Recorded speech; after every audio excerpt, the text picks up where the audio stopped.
Durante años creí que esas paredes blancas eran la casa de Dios, hasta oír, una noche de 1982, un susurro prohibido. Esto queda entre nosotros y Jehová. Jovencitas llorando, un anciano intocable y un ultimátum brutal. Denunciar significaba perderlo todo. ¿Callé? ¿O revelé el secreto que quisieron enterrar y sacudir Córdoba para siempre? ¿De verdad? El aroma a azahar siempre me devuelve a aquellos domingos de mi infancia en Córdoba, cuando caminaba de la mano de mi abuela Remedios hacia el Salón del Reino. Era una niña de 8 años que creía que Dios vivía en esas paredes blancas y que los hombres que subían al púlpito eran sus mensajeros directos en la tierra. «Mijita», me decía la abuela mientras acomodaba mi vestido azul marino antes de entrar, «aquí está la gente más buena del mundo. Jehová los bendice por eso». Y yo le creía, como le creía a todo lo que escuchaba allí dentro. Desde que tengo memoria, los testigos de Jehová fueron mi familia completa.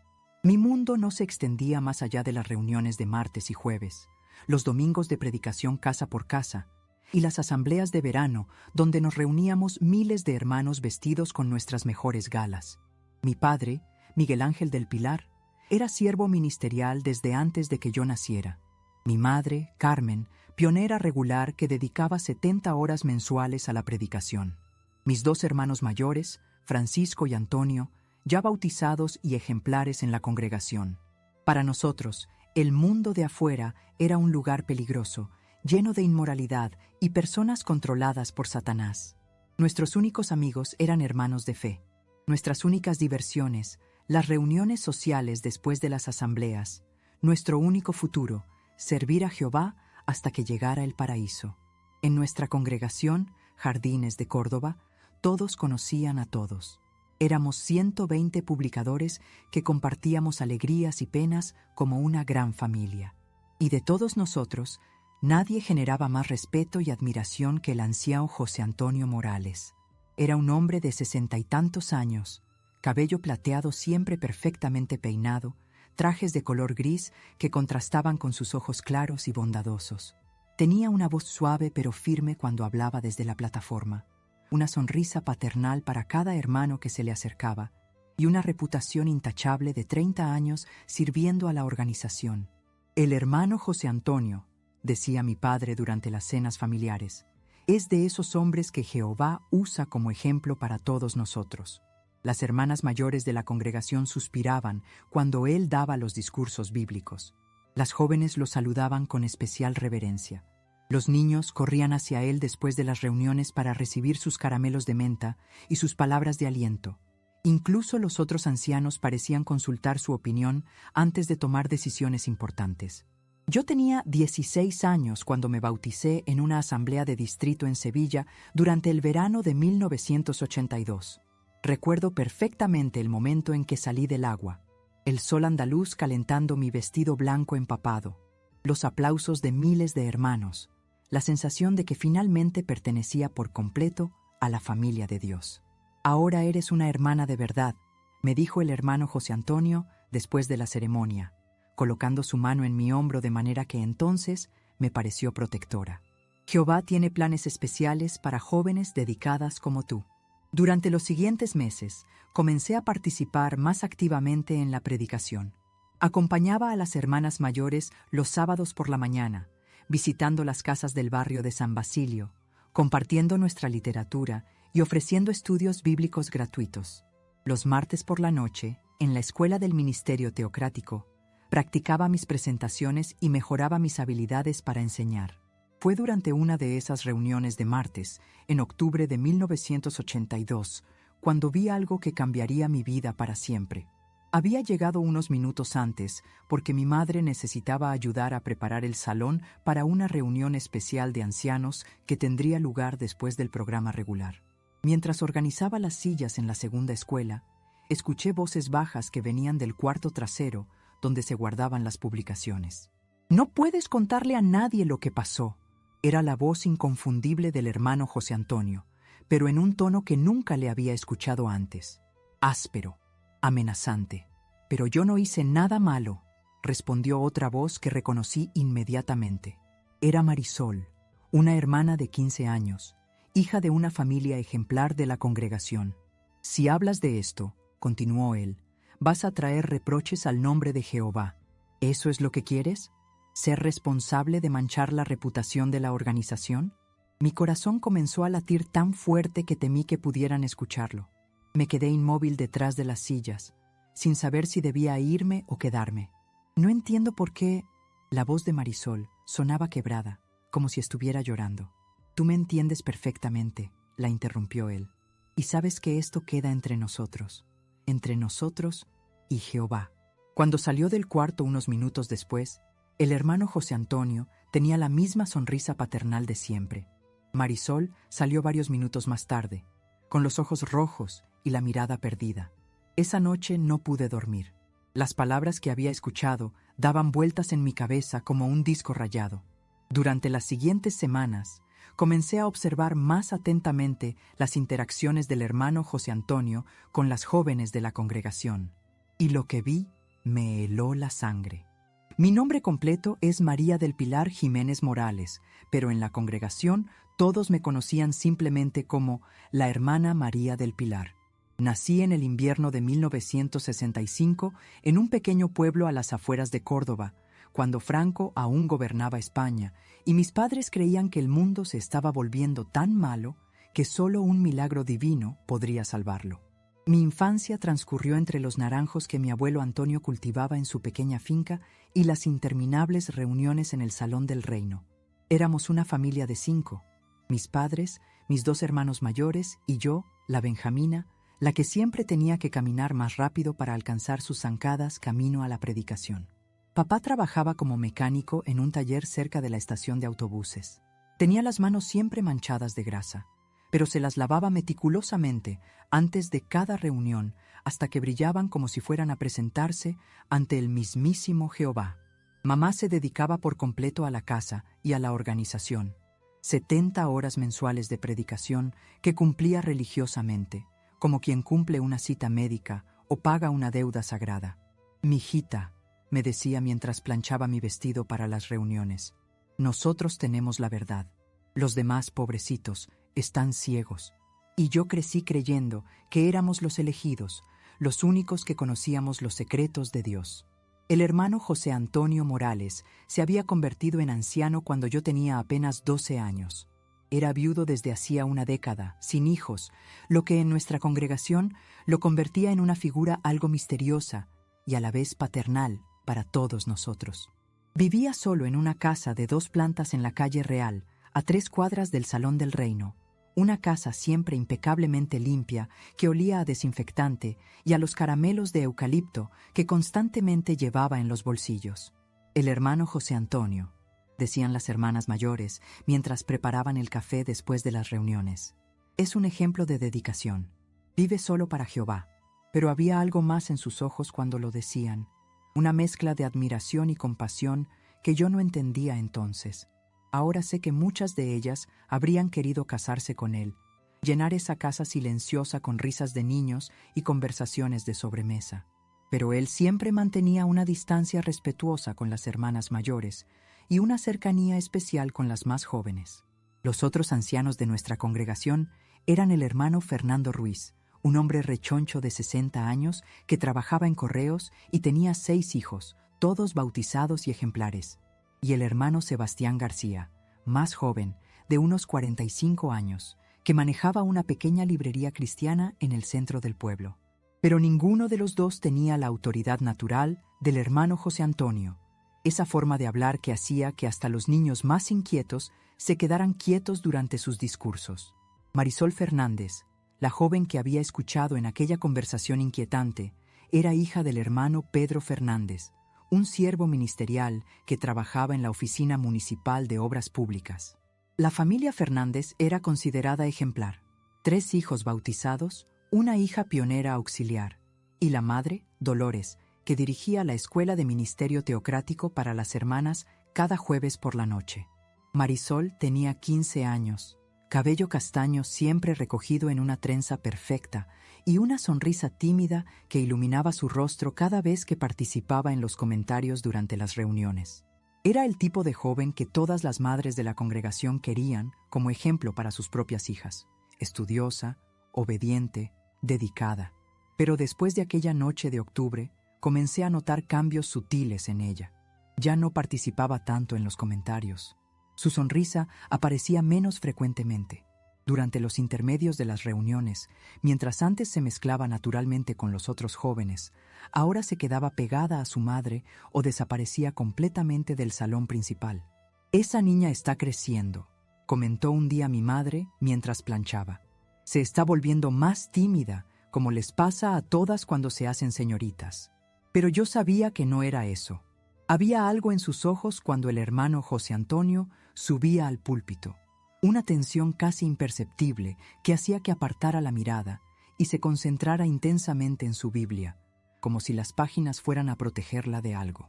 Mi hermano Francisco, 3 años mayor que yo, había sido bautizado a los 14 años y ya trabajaba como pionero auxiliar mientras terminaba sus estudios. Era el tipo de joven que los ancianos ponían como ejemplo, responsable, maduro, con un futuro prometedor en la organización. Antonio, el mayor, de 21 años, trabajaba con papá en el taller mecánico y estaba comprometido con una hermana de la congregación vecina. «Tú vas por buen camino, Marilú», me decía Francisco, usando el diminutivo que solo él usaba conmigo. «Pero ten cuidado de no hacer demasiadas preguntas. A veces es mejor aceptar las cosas con fe». Era un consejo bien intencionado, pero que comenzó a sonarme extraño después de aquella noche de octubre. ¿Por qué las preguntas eran peligrosas? ¿Por qué la fe tenía que ser ciega? Durante las siguientes semanas, comencé a observar más cuidadosamente las interacciones del hermano José Antonio con las jóvenes de la congregación. Lo que vi me hizo sentir un frío en el estómago que no sabía cómo explicar. Durante las reuniones, cuando explicaba algún punto bíblico desde la plataforma, sus ojos se posaban con frecuencia inusual en las jóvenes de entre 14 y 18 años.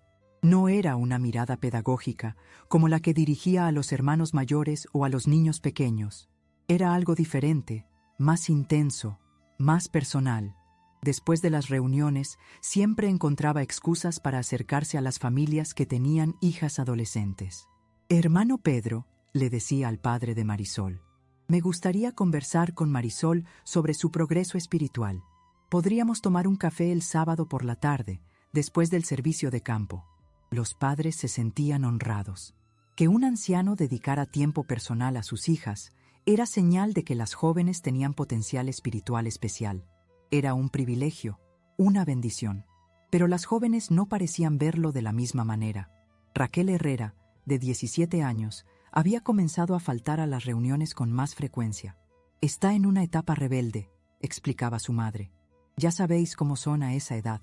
Carmen Ruiz, de 16 años, había perdido el privilegio de participar en la escuela del ministerio teocrático por actitud inadecuada durante las reuniones, según había anunciado el hermano José Antonio desde la plataforma. Y luego estaba Mercedes Sánchez, una joven de 14 años que había llegado a la congregación el año anterior cuando su familia se mudó desde Sevilla.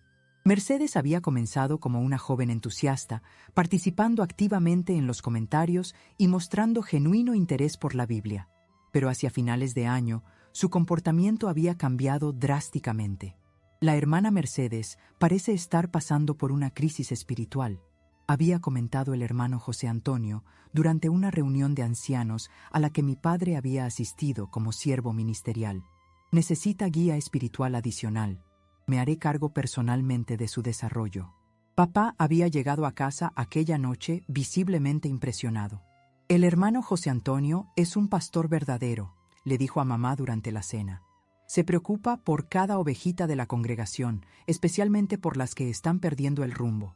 Pero cuando veía a Mercedes durante las reuniones, no me parecía una ovejita perdida. Me parecía una niña asustada. Sus ojos tenían la misma expresión que había visto en Marisol. Una mezcla de confusión, miedo y vergüenza que no correspondía a una adolescente normal pasando por una crisis espiritual. Una tarde de noviembre, después de la reunión del jueves, vi algo que confirmó mis peores sospechas. Mercedes había sido la última en salir del salón principal. retrasándose para organizar algunas publicaciones como parte de sus privilegios de servicio, bajo la supervisión del hermano José Antonio. Yo había regresado porque había olvidado mi bolso en el asiento. Cuando entré por la puerta lateral que daba directamente al salón principal, los vi a ambos cerca del púlpito. Él tenía su mano en el hombro de ella, pero no de la manera paternal que usaba en público. Era algo diferente, posesivo. Mercedes parecía tensa, encogida, como un animal pequeño tratando de hacerse invisible. «Recuerda lo que hablamos», le estaba diciendo él en voz baja. «Esto es entre nosotros y Jehová. Si alguien más se entera, podría malinterpretarlo y causar problemas innecesarios». Mercedes asintió sin mirarlo a los ojos. Tomó su bolso y salió rápidamente del salón sin verme. El hermano José Antonio se quedó allí unos segundos, ajustándose la corbata y alisándose el cabello, como si nada hubiera pasado. Esa noche no pude dormir. Las palabras que había escuchado se repetían en mi cabeza como un eco perturbador. «Esto es entre nosotros y Jehová». Podría malinterpretarlo. Problemas innecesarios. Era el mismo tipo de lenguaje que había usado con Marisol semanas atrás. Un lenguaje de secreto, de amenaza velada, de manipulación espiritual. Por primera vez en mis 17 años de vida, comencé a cuestionarme si todo lo que había creído sobre mi congregación, mi fe, mis líderes espirituales, era realmente cierto. Los meses que siguieron a mis primeras sospechas fueron como vivir en dos mundos paralelos. Durante el día, mantenía la rutina de siempre. Predicación los sábados por la mañana, reuniones los martes y jueves por la noche, estudios bíblicos familiares cada lunes. Sonreía durante los intermedios, participaba en los comentarios, fingía que todo estaba normal. Pero por las noches, cuando la casa se quedaba en silencio, mi mente daba vueltas sin parar. Comencé un proceso que ahora entiendo se llamaba investigación discreta, aunque entonces no tenía nombre para lo que estaba haciendo. Era como si mis ojos se hubieran abierto súbitamente y pudiera ver patrones que antes habían sido invisibles para mí. Durante la reunión del martes 15 de diciembre de 1982, noté que Carmen Ruiz, la joven de 16 años que había perdido sus privilegios en la escuela del ministerio teocrático, se quedó después del programa para hablar con su madre en el estacionamiento. Desde la ventana del salón, mientras ayudaba a recoger las sillas, pude ver que lloraba desconsoladamente mientras su madre la consolaba. «Mamá», le escuché decir cuando pasé cerca de ellas, fingiendo dirigirme a mi coche. «No puedo seguir viniendo aquí. No puedo verlo». «Hijita», respondió su madre con voz angustiada, «ya hablamos de esto. Son imaginaciones tuyas. El hermano José Antonio es un siervo fiel. Si sigues con estas ideas, vas a terminar siendo disciplinada por la congregación». Me quedé helada detrás del coche, fingiendo buscar mis llaves mientras escuchaba. «Pero mamá, él me tocó. No son imaginaciones. Y no soy la única. Marisol también». Carmen no pudo terminar la frase porque comenzó a llorar más fuerte. «¡Cállate!», la interrumpió su madre con una voz que jamás le había escuchado. «No vuelvas a decir esas cosas. ¿Quieres que nos expulsen de la congregación? ¿Quieres deshonrar a Jehová?». Carmen subió al coche en silencio, con los hombros encogidos como si quisiera desaparecer. Su madre arrancó sin mirarme, aunque sabía que yo estaba allí. Esa noche no pude dormir. Por primera vez, alguien más había mencionado a Marisol en el contexto de algo similar a lo que yo había presenciado. Ya no era solo mi imaginación o una conversación malinterpretada. Había un patrón. Durante los siguientes días, comencé a observar más sistemáticamente las interacciones del hermano José Antonio con las jóvenes de la congregación. Lo que había sido una inquietud vaga se convirtió en una certeza horrible. En la reunión del jueves siguiente, cuando él dirigía el estudio de La Atalaya, noté cómo sus ojos se fijaban específicamente en Marisol cuando hacía preguntas sobre mantenerse puros en un mundo inmoral. Ella mantenía la cabeza baja, concentrada en su revista, pero pude ver cómo se tensaba cada vez que él la miraba. Durante el intermedio, lo vi acercarse al grupo donde estaban las jóvenes conversando cerca del tablero de anuncios. Las otras se dispersaron naturalmente cuando él llegó, pero Marisol se quedó inmóvil, como un animal asustado. «Hermana Marisol», le dijo con esa voz suave que todos admirábamos, «¿podríamos conversar un momento en privado?». quería preguntarte sobre tu progreso en la predicación. Ella asintió sin hablar y lo siguió hacia el cuarto trasero donde se guardaban las publicaciones. Yo lo seguí disimuladamente, fingiendo buscar algo en mi bolso cerca de la puerta. «Has estado muy callada últimamente», le escuché decir. «Espero que no estés dejando que pensamientos negativos afecten tu espiritualidad». «No, hermano José Antonio», respondió ella con una voz apenas audible. «Estoy bien. Me alegra escuchar eso, porque ya sabes lo importante que es mantener ciertos asuntos privados dentro de la familia espiritual. Jehová bendice a quienes entienden la discreción». Hubo un silencio que me hizo sentir escalofríos. «¿Entiendes lo que te estoy diciendo, Marisol?» «Sí, hermano». «Muy bien. Eres una joven inteligente.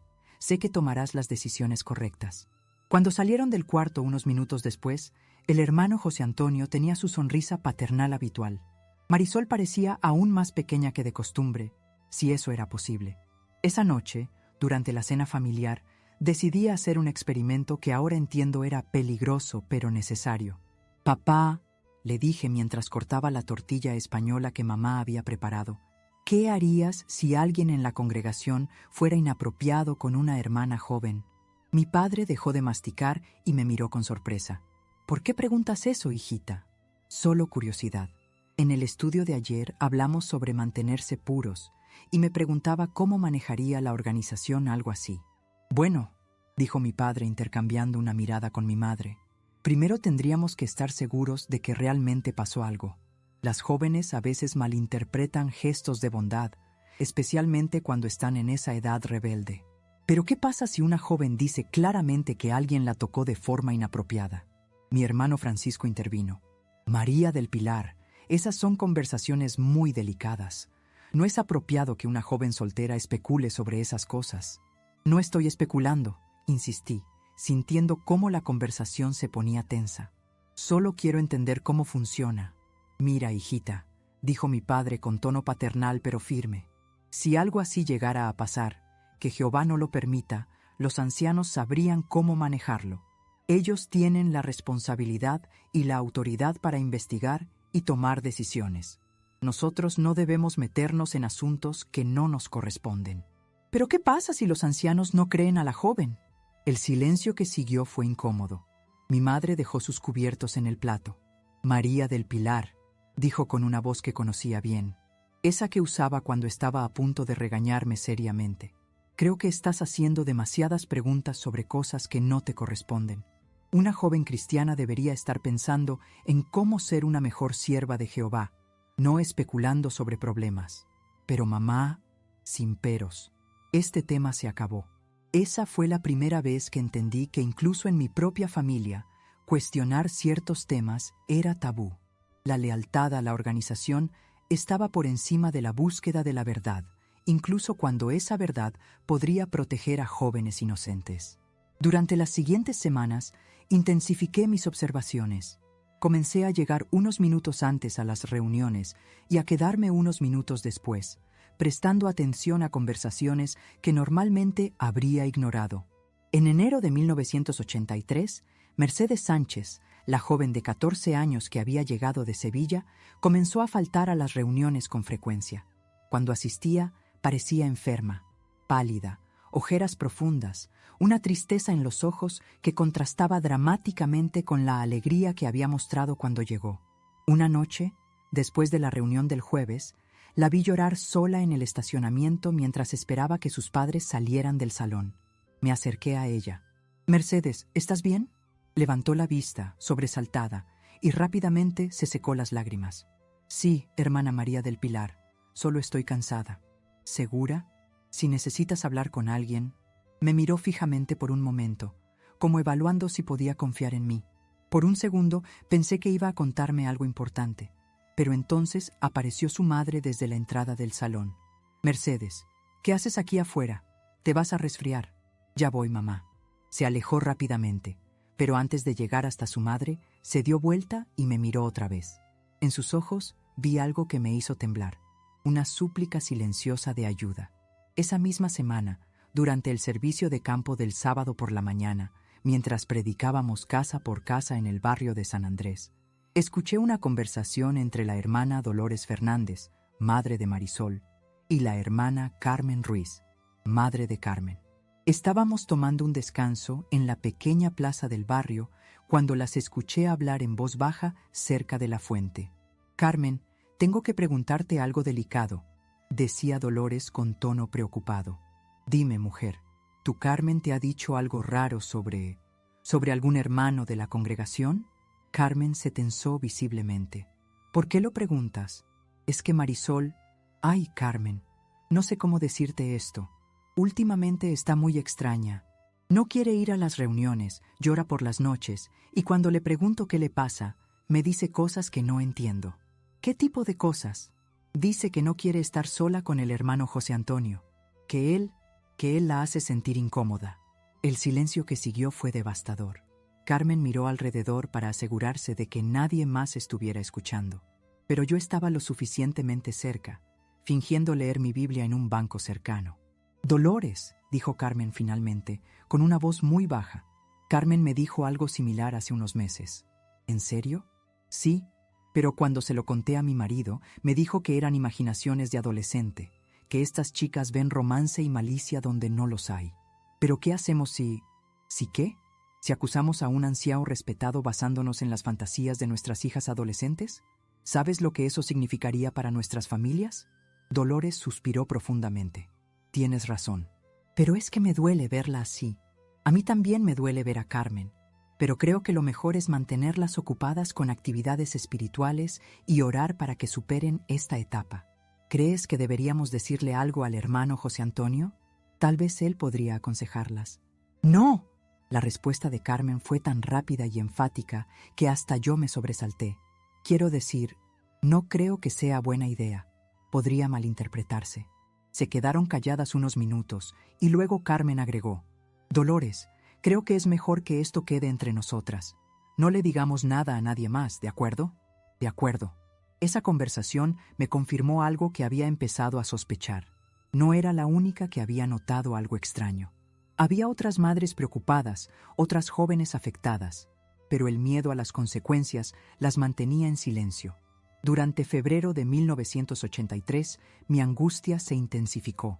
Cada reunión se volvía una tortura, viendo al hermano José Antonio subir al púlpito con su sonrisa paternal mientras yo sabía lo que realmente era, viendo a las jóvenes encogerse cuando él se acercaba, viendo a sus madres fingir que no notaban nada anormal. Una noche, durante mi oración personal antes de dormir, le pedí a Jehová que me diera una señal clara de qué debía hacer. No sabía si lo que veía era real o si mi mente estaba creando conexiones donde no las había. Necesitaba estar absolutamente segura antes de tomar cualquier acción. La respuesta llegó de la manera más inesperada. El domingo 20 de febrero, después de la reunión de la mañana, mi madre me pidió que regresara al salón para recoger el termo de café que había olvidado en la cocina. Era casi mediodía, y el edificio estaba prácticamente vacío, excepto por los ancianos que tenían una reunión especial esa tarde. Cuando entré por la puerta lateral que daba directamente a la cocina, escuché voces que venían del cuarto trasero. Reconocí inmediatamente la voz del hermano José Antonio, pero sonaba diferente, más dura, menos paternal. «Carmen, ya hemos hablado de esto antes. Tu actitud está afectando la paz de la congregación». Era la voz de Carmen Ruiz, pero parecía asustada. «Hermano José Antonio, yo no he dicho nada a nadie, pero tu comportamiento lo dice todo. Te alejas cuando me acerco. Evitas participar en las actividades donde estoy presente. ¿Qué van a pensar los otros hermanos? Yo solo necesito espacio». «¿Espacio?» «Carmen, creo que no entiendes la gravedad de la situación. Si continúas con esta actitud, voy a tener que hablar con los otros ancianos sobre tu rebelión espiritual». Hubo un silencio, y luego escuché algo que me heló la sangre. El sonido de alguien llorando. «Por favor», suplicaba Carmen, «no le diga nada a mis padres. Prometo comportarme mejor». «Eso espero, Carmen, porque sería muy triste que una joven con tanto potencial espiritual termine siendo disciplinada por difundir rumores maliciosos sobre los siervos de Jehová». «No son rumores. ¿Cómo dijiste?». La voz del hermano José Antonio había cambiado completamente. Ya no quedaba nada de la suavidad paternal que todos conocíamos. Nada. No dije nada. Carmen, creo que necesitas recordar lo que dice la Biblia sobre respetar a quienes toman la delantera entre ustedes. Y también necesitas recordar lo que le pasa a quienes causan divisiones en la congregación. Sí, hermano José Antonio. Muy bien. Ahora quiero que regreses con tus padres y actúes como la joven cristiana que se supone que eres. Y Carmen, sí, esto queda entre nosotros. ¿Entiendes? Sí. Escuché pasos acercándose hacia la puerta, así que rápidamente tomé el termo de la cocina y salí del edificio por la puerta trasera. Mi corazón latía tan fuerte que temí que pudieran escucharlo desde adentro. Cuando llegué al coche, mis manos temblaban tanto que no podía abrir la puerta. Lo que acababa de escuchar no era una conversación paternal entre un anciano y una joven con problemas espirituales. Era intimidación, era amenaza. Era un hombre poderoso usando su posición para silenciar a una víctima. Esa noche, por primera vez en mi vida, no pude orar. Me quedé despierta hasta el amanecer, dándole vueltas a una pregunta que cambiaría mi vida para siempre. ¿Qué era más importante? ¿Proteger la reputación de la organización o proteger a las jóvenes inocentes? La respuesta, cuando finalmente llegó, fue tan clara como dolorosa. Sabía exactamente qué tenía que hacer, sin importar las consecuencias. El lunes 21 de febrero de 1983 será una fecha que nunca olvidaré. Me desperté a las 5 de la mañana con una claridad mental que no había sentido en meses. Sabía que había llegado el momento de actuar. Durante el desayuno observé a mi familia. Papá leyendo La Atalaya mientras tomaba su café, mamá preparando las tostadas con mermelada de naranja casera, mis hermanos comentando sobre el trabajo en el taller. Todo parecía normal, cotidiano, seguro. En pocas horas nada de eso sería igual. «Papá», le dije mientras él se ponía la chaqueta para ir al trabajo, «necesito hablar contigo y con mamá esta noche. Es importante». Me miró con curiosidad. «¿Todo bien, hijita?» «Todo estará bien, pero necesitamos hablar». Pasé el día trabajando en casa, ayudando a mamá con las tareas domésticas, pero mi mente estaba completamente enfocada en lo que tenía que hacer. Durante la tarde, escribí una carta dirigida a los ancianos de la congregación. Cada palabra la pesé cuidadosamente, sabiendo que cambiaría mi vida para siempre. «Estimados hermanos Fernando, Sebastián y José Antonio», comenzaba la carta. «Escribo esta carta con el corazón pesado, pero con la conciencia clara, porque ya no puedo permanecer en silencio ante lo que he observado durante los últimos meses. Documenté todo, las conversaciones que había escuchado, los cambios de comportamiento en las jóvenes, los patrones que había observado, la intimidación que había presenciado. Fui específica pero respetuosa, citando versículos bíblicos sobre la importancia de proteger a los inocentes y confrontar el pecado dentro de la congregación. Al final de la carta escribí: «Como hermana bautizada y miembro leal de esta congregación, tengo la responsabilidad espiritual de traer estos asuntos a su atención. Confío en que investigarán minuciosamente estas preocupaciones y tomarán las medidas apropiadas para proteger a las jóvenes de nuestra congregación». Esa noche, después de la cena, reuní a mi familia en la sala. «Papá, mamá, necesito contarles algo muy serio». Les expliqué todo lo que había observado y escuchado durante los últimos meses. Papá palideció progresivamente. Mamá comenzó a negar con la cabeza antes de que terminara de hablar.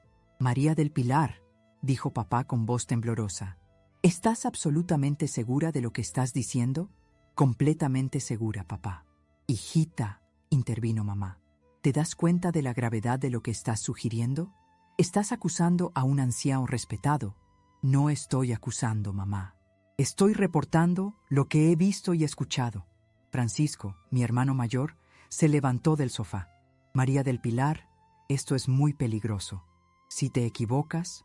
«Y si tengo razón, Francisco, ¿cuántas jóvenes más van a sufrir mientras nosotros mantenemos el silencio?» El silencio que siguió fue pesado, cargado de una tensión que nunca antes había sentido en nuestra casa. Finalmente, papá habló. «¿Qué propones hacer?» «Mañana por la mañana voy a entregar esta carta a los ancianos». Les mostré la carta que había escrito. Papá la leyó en silencio y vi cómo su expresión cambiaba de preocupación a horror. «Dios mío», murmuró. Si esto es cierto, lo es, papá. Mamá tomó la carta y la leyó también. Cuando terminó, tenía lágrimas en los ojos. ¿Y si no te creen?, preguntó. Entonces al menos habré cumplido con mi responsabilidad ante Dios. Esa noche nadie durmió bien en nuestra casa. El martes por la mañana me vestí con mi mejor vestido, el azul marino que usaba para las asambleas de distrito. Me arreglé el cabello cuidadosamente y me puse la pulsera que mi abuela Remedios me había regalado para mi bautismo. Si iba a enfrentar a los ancianos, lo haría con dignidad. Llegué al Salón del Reino a las 9 de la mañana. Sabía que el hermano Fernando tenía una oficina pequeña en la parte trasera del edificio, donde a veces atendía asuntos de congregación antes de ir a su trabajo en correos. Lo encontré revisando algunas cartas de la sociedad Watchtower. «Hermano Fernando», le dije desde la puerta, «¿podría hablar con usted un momento?». Levantó la vista, sorprendido de verme tan temprano. «Claro, hermana María del Pilar. Pase». Entré y cerré la puerta detrás de mí. «Hermano Fernando, tengo algo muy importante que entregarle». Le extendí la carta. Él la tomó, notando inmediatamente mi nerviosismo. «¿Todo bien? Lea la carta, por favor». Se puso los lentes de leer y comenzó. Vi cómo su expresión cambiaba gradualmente. Confusión inicial, después sorpresa, luego incredulidad, finalmente horror. Cuando terminó de leer, se quedó en silencio durante varios minutos que se sintieron como horas. «María del Pilar», dijo finalmente, con una voz muy baja, «¿estás completamente segura de lo que has escrito aquí?». «Completamente, hermano Fernando». «¿Entiendes las implicaciones de estas acusaciones?». «Entiendo que si son ciertas, hay jóvenes en peligro que necesitan protección». Se quitó los lentes y se frotó los ojos. «Esto requiere una reunión de emergencia del cuerpo de ancianos. ¿Estarías dispuesta a repetir estas acusaciones delante de los otros ancianos?». «Sí». «¿Incluido el hermano José Antonio?». Esa pregunta me golpeó como un puño en el estómago. No había pensado en eso. Tendría que enfrentar al hombre que había estado observando, decirle a la cara que lo había visto intimidar a jóvenes. «Sí», respondí, y mi voz sonó más firme de lo que esperaba. «Muy bien, convoquemos una reunión para esta noche, después del estudio del libro». Esa tarde transcurrió como en cámara lenta. Durante el estudio del libro, mientras el hermano José Antonio dirigía la consideración de «La verdad os hará libres», lo observé con una perspectiva completamente nueva. Su voz suave, sus gestos medidos, su sonrisa paternal, todo me parecía ahora una máscara cuidadosamente construida. Cuando terminó el programa regular, el hermano Fernando anunció: «Los ancianos necesitamos tener una reunión especial. Hermana María del Pilar, ¿podrías quedarte, por favor?». Vi las miradas de curiosidad de varios hermanos. Mi familia se quedó en el estacionamiento, esperando. Seguí a los 3 ancianos hacia la oficina trasera. El hermano José Antonio parecía levemente intrigado, pero no preocupado. «¿De qué se trata esto, Fernando?», preguntó mientras se sentaba. «José Antonio, la hermana María del Pilar ha traído algunas preocupaciones serias a nuestra atención. Creo que es mejor que ella misma te explique». El hermano José Antonio me miró con su expresión paternal habitual. «Adelante, hermana». Y entonces, mirándolo directamente a los ojos, comencé a hablar. «Hermano José Antonio, durante los últimos meses he observado comportamientos que me preocupan profundamente en relación con las jóvenes de nuestra congregación». Su expresión no cambió, pero noté que sus manos se tensaron ligeramente. Continué, describiendo cada incidente que había presenciado, cada conversación que había escuchado, cada patrón que había observado. Hablé durante 20 minutos sin parar, sintiendo cómo cada palabra caía en el silencio espeso de la pequeña oficina. Cuando terminé, el silencio fue absoluto. Los 3 hombres me miraban con expresiones que no sabía cómo interpretar. Finalmente, el hermano José Antonio habló, y su voz seguía siendo suave, pero había algo diferente en ella. «Hermana María del Pilar, estas son acusaciones muy graves. ¿Estás preparada para las consecuencias de hacer tales afirmaciones contra un siervo designado de Jehová?». «Estoy preparada para decir la verdad, hermano José Antonio». «¿Y estás segura de que lo que has interpretado como comportamiento inapropiado no son simplemente muestras de preocupación pastoral?». «Estoy segura de la diferencia entre preocupación pastoral e intimidación». El hermano Sebastián intervino. «María del Pilar, ¿Alguna de estas jóvenes te ha pedido específicamente que traigas estas preocupaciones a los ancianos? No, pero ese es exactamente el problema. Están demasiado asustadas para hablar. O tal vez, dijo el hermano José Antonio con una sonrisa que no llegaba a sus ojos, no hay nada de qué hablar. En ese momento, supe que había cruzado un punto de no retorno. La manera en que me miró, el tono de su voz, la forma en que los otros dos ancianos permanecían en silencio. Todo me dijo que mi vida en la congregación había terminado. Pero también supe algo más. Había hecho lo correcto. Sin importar lo que pasara después, había encontrado el valor para alzar mi voz por quienes no podían alzar la suya. Hermanos, dije, poniéndome de pie, he cumplido con mi responsabilidad ante Dios. Ahora ustedes deben cumplir con la suya. Y salí de esa oficina sabiendo que nunca volvería a ser la misma persona. Los 3 días que siguieron a mi confrontación con los ancianos fueron los más largos de mi vida. Mi familia caminaba en silencio por la casa, como si hubiéramos recibido la noticia de una muerte.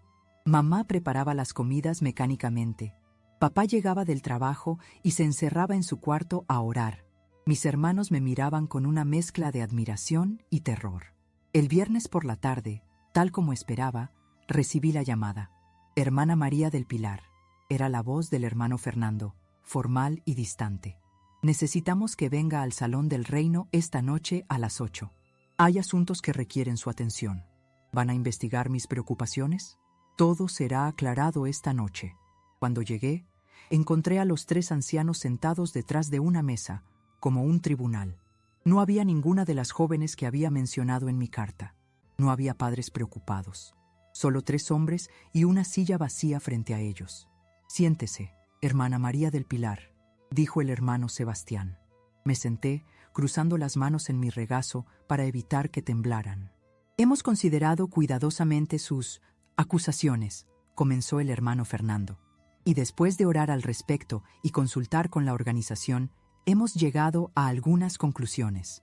¿Hablaron con las jóvenes? Esa no es su preocupación, intervino el hermano José Antonio, y por primera vez desde que lo conocía, no intentó suavizar su voz. Su preocupación debería ser el estado de su propio corazón. ¿Disculpe? Hermana María del Pilar, continuó el hermano Sebastián, creemos que usted está pasando por una crisis espiritual seria. Sus acusaciones contra un anciano respetado, su actitud cuestionadora, su tendencia a ver malicia donde no la hay, todo esto indica que ha permitido que el orgullo, y tal vez incluso influencias demoníacas, nublen su juicio. Sentí como si me hubieran golpeado físicamente. ¿Influencias demoníacas?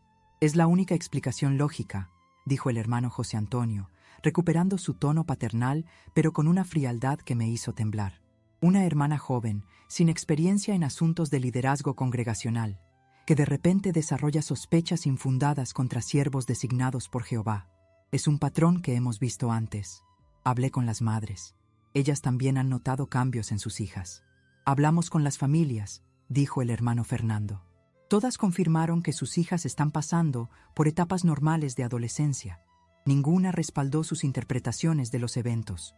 ¿Les dijeron que yo las había mencionado por nombre? Eso es irrelevante. Por supuesto que era irrelevante. Si las familias sabían que yo había mencionado específicamente a sus hijas, nunca admitirían nada por miedo a las consecuencias. Hermana María del Pilar, dijo el hermano José Antonio, inclinándose hacia adelante, está en una encrucijada espiritual. Puede reconocer su error, pedir perdón a Jehová y a quienes ha calumniado, y trabajar para reconstruir su espiritualidad, o puede continuar por este camino de rebelión que solo la llevará a la destrucción espiritual. No estoy siendo rebelde. Estoy tratando de proteger a jóvenes inocentes. ¿De qué exactamente?, preguntó el hermano Sebastián. ¿Ha visto algún acto inmoral? ¿Ha sido testigo de algún comportamiento específicamente inapropiado? Era una trampa y lo sabía. Todo lo que había presenciado podía ser interpretado como malentendido, como imaginación, como mala interpretación de gestos paternales normales. He visto intimidación. He escuchado amenazas. Ha escuchado conversaciones pastorales entre un anciano y jóvenes que necesitaban guía espiritual, corrigió el hermano José Antonio. Y ha interpretado esa guía como algo siniestro porque su corazón no está en la condición correcta. ¿Y las lágrimas? ¿Y el miedo en sus ojos? Lágrimas de arrepentimiento por comportamientos rebeldes. Miedo santo ante la corrección espiritual. Emociones completamente apropiadas para jóvenes que están siendo guiadas de vuelta al camino correcto. Me di cuenta de que no importaba lo que dijera. Habían construido una narrativa perfecta, donde yo era la problemática, la rebelde, la influenciada por fuerzas oscuras. El hermano José Antonio era el pastor preocupado, malentendido por una hermana inmadura. Hermana María del Pilar, dijo el hermano Fernando con solemnidad, vamos a darle una oportunidad más. Puede retractarse de sus acusaciones, pedir perdón públicamente y comprometerse a recibir ayuda espiritual para superar esta crisis. ¿Y si no lo hago? Entonces tendremos que considerar si usted representa un peligro para la paz y la unidad de la congregación. Desasociación. No lo dijeron directamente, pero el mensaje era claro. Necesito tiempo para pensar. Tiene hasta el domingo por la mañana para decidir, dijo el hermano Sebastián. El domingo, durante el discurso público, esperamos que haga una declaración pública aclarando esta situación. Salí de esa reunión sintiéndome completamente sola. Mis padres me esperaban en el coche, y por la expresión en sus rostros, sabía que la noticia no era buena. ¿Qué pasó, hijita?, preguntó papá. ¿Quieren que me retracte públicamente o me van a desasociar? Mamá comenzó a llorar en silencio.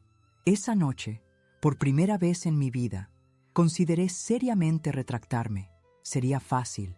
Podría levantarme el domingo, decir que había malinterpretado las situaciones, pedir perdón y volver a mi vida normal.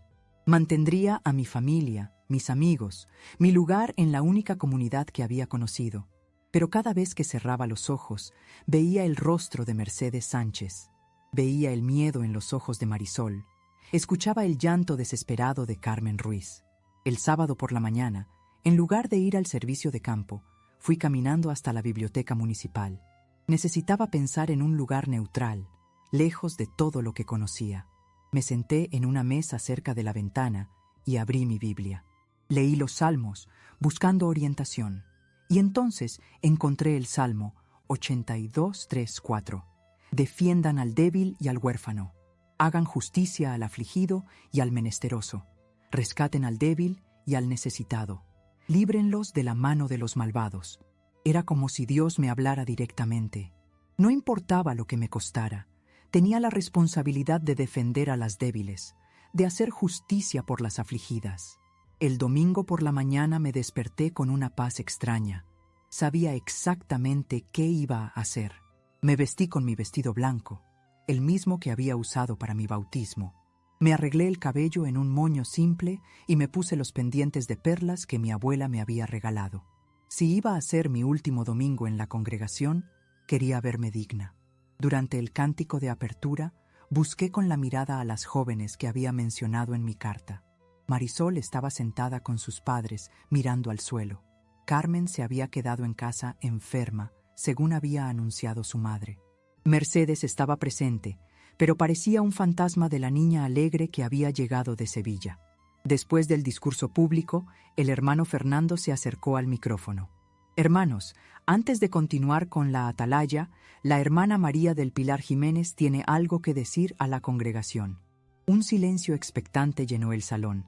Todos sabían que algo importante estaba pasando, aunque no supieran exactamente qué. Me levanté de mi asiento y caminé hacia el frente del salón. 120 pares de ojos me observaban. Podía sentir la tensión de mis padres, la expectativa de los ancianos, la curiosidad de la congregación. Tomé el micrófono con manos firmes. Hermanos, comencé, y mi voz sonó clara y fuerte. Durante las últimas semanas he luchado con una decisión muy difícil. He tenido que elegir entre la lealtad a una organización y la lealtad a mi conciencia, entre mantener la paz y buscar la justicia, entre el silencio y la verdad. Pude ver cómo el hermano José Antonio se tensaba en su asiento. Después de mucha oración y reflexión, he decidido que no puedo retractarme de las preocupaciones que he expresado sobre la protección de nuestras jóvenes. No puedo pedir perdón por tratar de defender a las vulnerables. No puedo prometer silencio cuando la justicia requiere que se alce la voz. Un murmullo de confusión recorrió el salón. La mayoría de los hermanos no sabía de qué estaba hablando, pero podían sentir la gravedad del momento. Entiendo que esta decisión tiene consecuencias. Entiendo que puede costarme todo lo que he conocido como familia y comunidad, pero he aprendido que hay cosas más importantes que la comodidad personal. Miré directamente al hermano José Antonio. He aprendido que la verdad, por dolorosa que sea, siempre es mejor que una mentira cómoda. Devolví el micrófono al hermano Fernando y regresé a mi asiento. El silencio en el salón era absoluto. Sabía que había firmado mi sentencia de desasociación, pero también sabía que por primera vez en mi vida había hecho exactamente lo que debía hacer. La notificación oficial llegó el martes por la mañana en forma de una carta breve y formal. Estimada María del Pilar Jiménez Morales, después de cuidadosa consideración, el Cuerpo de Ancianos de la Congregación Jardines de Córdoba ha determinado que usted representa una amenaza para la paz y la unidad espiritual de la congregación. Por lo tanto, queda desasociada efectivamente a partir de esta fecha. Doblé la carta y la guardé en mi escritorio. Era extraño sentir tan poca sorpresa y tanto alivio al mismo tiempo. Los siguientes meses fueron los más difíciles de mi vida, pero también los más liberadores. Perdí a mis amigos de la congregación inmediatamente. Cuando me veían en la calle, apartaban la mirada y cruzaban al otro lado. Las madres de las jóvenes que había tratado de proteger me miraban con una mezcla de desprecio y algo que me parecía vergüenza oculta. Mi familia se dividió. Mis hermanos, aunque dolidos por mi decisión, mantuvieron contacto conmigo discretamente. Papá luchó durante semanas entre su lealtad a la organización y su amor paternal, pero finalmente decidió que el amor era más fuerte que la doctrina. Mamá tardó más tiempo, pero eventualmente entendió que había actuado por motivos de conciencia, no de rebelión. Hijita, me dijo una tarde mientras preparábamos café en mi nueva pequeña casa en las afueras del pueblo, no entiendo completamente lo que hiciste, pero entiendo por qué lo hiciste. Y estoy orgullosa de haber criado a una hija que prefiere sufrir antes que permitir que otros sufran. Esas palabras sanaron heridas que ni siquiera sabía que tenía. Durante el primer año después de mi desasociación, me enfoqué en reconstruir mi vida. Encontré trabajo como secretaria en una pequeña oficina de abogados en el centro de Córdoba. Mis nuevos colegas no sabían nada sobre mi pasado religioso y por primera vez en mi vida me relacioné con personas que me conocían simplemente como María del Pilar, no como la hermana María del Pilar. Fue una revelación descubrir que podía tener amistades genuinas basadas en afinidades personales y no en obligaciones doctrinales. Aprendí que se podía discrepar sobre temas importantes sin que eso terminara la relación. Descubrí que la bondad y la compasión existían en abundancia fuera de los muros de la organización. Pero lo más importante fue lo que pasó con las jóvenes por las que había arriesgado todo. 6 meses después de mi desasociación, Mercedes Sánchez y su familia se mudaron súbitamente de vuelta a Sevilla. Nunca supe los detalles exactos, pero corrieron rumores de que hubo una conversación seria entre su padre y los ancianos. Años después, me enteré de que Mercedes había logrado estudiar psicología y trabajaba ayudando a otras víctimas de trauma. Nunca nos volvimos a ver, pero supe que había sobrevivido y prosperado. Carmen Ruiz dejó de asistir a las reuniones gradualmente durante ese mismo año. Su familia oficialmente dijo que tenía problemas de salud, pero en realidad había desarrollado ansiedad severa que le impedía estar en el mismo lugar que el hermano José Antonio. Su madre, la hermana Carmen, vino a visitarme en secreto un año después de mi desasociación. María del Pilar, me dijo mientras lloraba en mi sala. Yo sabía que algo no estaba bien, pero tenía tanto miedo de las consecuencias. Perdóname, debería haber tenido tu valor. No hay nada que perdonar, le respondí. Todas hicimos lo que pudimos con la información y el valor que teníamos en ese momento. Carmen eventualmente se recuperó, se casó con un hombre gentil fuera de la organización y tuvo 2 hijas hermosas que crecieron libres del miedo que había marcado su adolescencia. Marisol Fernández siguió en la congregación varios años más, pero nunca volvió a ser la misma joven radiante que había sido. Se casó joven con un hermano de otra congregación, se mudó a Madrid y perdí contacto con ella completamente. Siempre me pregunté si encontró paz y sanación, y siempre esperé que sí. En cuanto al hermano José Antonio Morales, continuó como anciano durante 3 años más. Luego, de manera súbita e inexplicada, renunció a sus privilegios y se mudó a otra ciudad. Los rumores decían que había problemas de salud, pero yo sospechaba que había otras razones. Nunca volví a saber de él, y honestamente prefería mantenerlo así. 5 años después de mi desasociación, en 1988, me casé con un hombre maravilloso llamado Rafael, un maestro de historia que nunca había sido testigo de Jehová, pero que entendía y respetaba mi pasado. Él había perdido a su primera esposa en un accidente de coche y entendía lo que significaba reconstruir una vida después de una pérdida devastadora. María, me dijo la noche antes de nuestra boda, admiro lo que hiciste. Admiro que fueras capaz de sacrificar tu mundo conocido para proteger a otras personas. Eso me dice exactamente qué tipo de persona eres, y es la persona de la que me enamoré. Con Rafael, aprendí que era posible tener una relación con Dios sin intermediarios organizacionales. Desarrollamos nuestra propia espiritualidad, basada en el amor, la compasión y la búsqueda honesta de la verdad. Visitamos diferentes iglesias cuando nos apetecía. Leímos textos sagrados de varias tradiciones.